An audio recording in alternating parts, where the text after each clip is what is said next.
you make more than $1 million a year, it looks like your taxes are going up next year. At least that's the latest budget proposal being kicked around in Washington. Still very unclear as to what happens on the tax front for everyone else.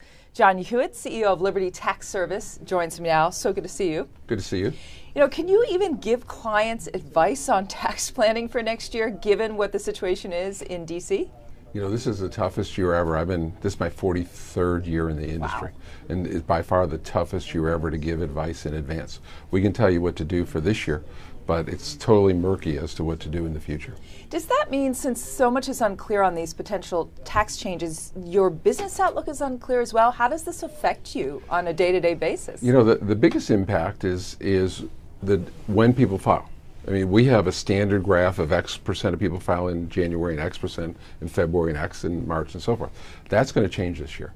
The IRS has already extended the electronic filing. It's later than ever. Refunds are going to start later than ever in the history of the 25 years of electronic filing. So the economy is going to be affected because refunds are going to be later. So we expect the filing patterns during the tax season to move towards April.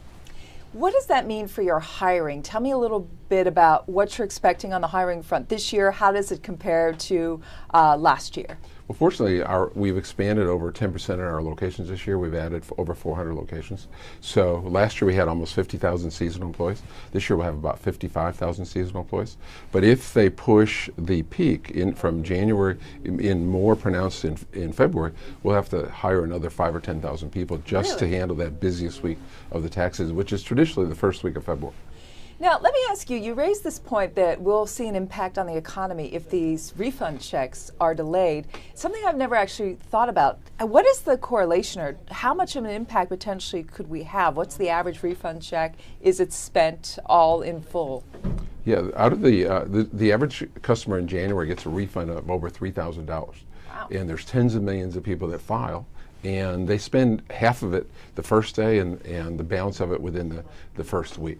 So it's a lot of money hitting the economy in January that's not going to hit until February this year. What's your view of the economy overall as a CEO? What's your sense of what's going on out there? Do you think things are getting better or not? I don't. Really? We're a member of the International Franchise Association. I've been in franchising for 43 years. And for the first time ever, the last 3 years, not the last three, but ending in 2011, in 9, 10, 11, there were less franchise units in this location of all kinds. Of McDonald's, of Subways, of Dunkin' Donuts, of Liberty Tax. There's less franchise units of all kinds than each of the preceding year. That's happening because the funding, the financing for franchising is drying up.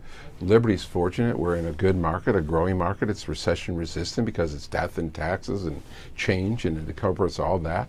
But the rest of the small businesses are suffering from just primarily not so much the recession, which is harmful, but just the lack of funding for small business in general. That's not good, because small business does most of the hiring. When you hear all the statistics and you listen to the politicians, small business does somewhere between 70–80% of the new jobs in this country.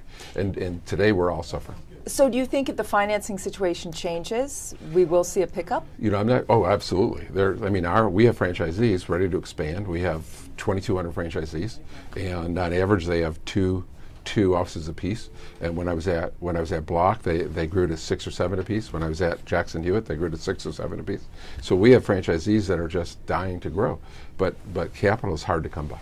I want to ask you back to tax policy for a moment. Do you really think they'll be able to simplify the tax code in Washington? When we get through the immediate, that's supposed to be what's next on the table.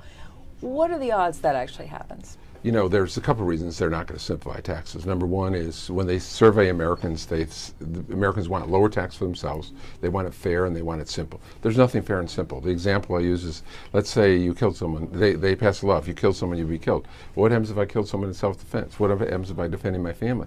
As soon as you have exception, you have complexity. And the thing people don't understand about flat tax is it's regressive. It hurts the poor. So, for example, the national sales tax. 10% on everyone. Well, everything you spend is taxed. They have that in Canada. They have that in Europe. Well, then the person makes $20,000 spends every nickel. And so they're in a 10% bracket. The person makes $1 million a year, they spend $900,000. They're in a 9% bracket. The person makes $50 million a year, spends $25 million. They're in a 5% bracket. It hurts the poor. Yeah. And right now, There's 30% of this country pay no federal tax. Under any simplification, they're all going to pay tax. How many of them are going to raise their hand and say, thank you, it's about time that I pay tax?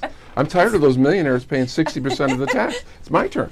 So I think it's just no chance. I've never wasted a second sleeping about it in my 43. I've never lost a second sleep worrying about it in 43 years in this industry. We'll end it there. John Hewitt, great to talk to you. Thanks so much for coming in. Thank you very much. I'm Rhonda Schaffler. This is Reuters.